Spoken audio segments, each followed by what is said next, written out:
झारखंड में मानसून से पहले ही सुखाड़ की आशंका डराने लगी है। दरअसल झारखंड में अभी से भारतीय मौसम विज्ञान विभाग और मौसम पूर्वानुमान जारी करने वाली कई एजेंसियों की ओर से इस साल झारखंड में सामान्य से कम बारिश की संभावना जताई गई है। कम बारिश की आशंका को लेकर झारखंड सरकार भी सतर्क और सक्रिय हो गई है। राज्य की कृषि मंत्री शिल्पी नेहा तिर्की ने संभावित संकट को अवसर में बदलने के लिए आवश्यक तैयारी करने का निर्देश दिया है। कृषि मंत्री ने अधिकारियों को आवश्यक तैयारी समय रहते पूरा करने का निर्देश दिया। मौसम पूर्वानुमानों में इस वर्ष औसत बारिश में 30 से 35% तक कमी की आशंका जताई गई है। इसे देखते हुए कृषि मंत्री शिल्पी नेहा तिर्की ने अधिकारियों को 12 मई तक खरीफ कार्यशाला में जिला स्तरीय आकस्मिक योजना की एक व्यापक और क्रियान्वयन योग्य कार्य योजना प्रस्तुत करने का निर्देश दिया। शिल्पी नेहा तिर्की ने कहा कि यह चुनौती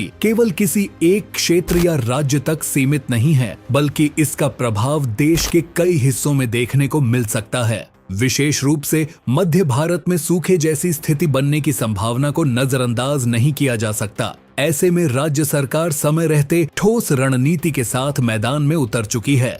किसानों को समय पर जानकारी, तकनीकी मार्गदर्शन, अनुदान एवं आवश्यक सहायता उपलब्ध कराने के लिए आकस्मिक निधि की प्रभावी व्यवस्था की जाएगी। मंत्री ने स्पष्ट कहा कि किसी भी परिस्थिति में किसानों को असहाय नहीं छोड़ा जाएगा और हर संभव सहयोग सुनिश्चित किया जाएगा।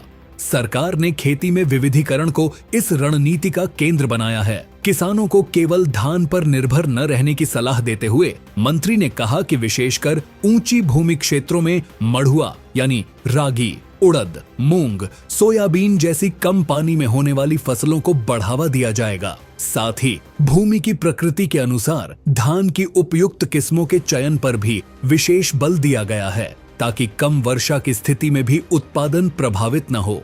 कम बारिश में बागवानी, चारा उत्पादन और बहुउद्देशीय खेती को भी प्राथमिकता दी जा रही है, जिससे किसानों की आय के विविध स्रोत विकसित हो सकें।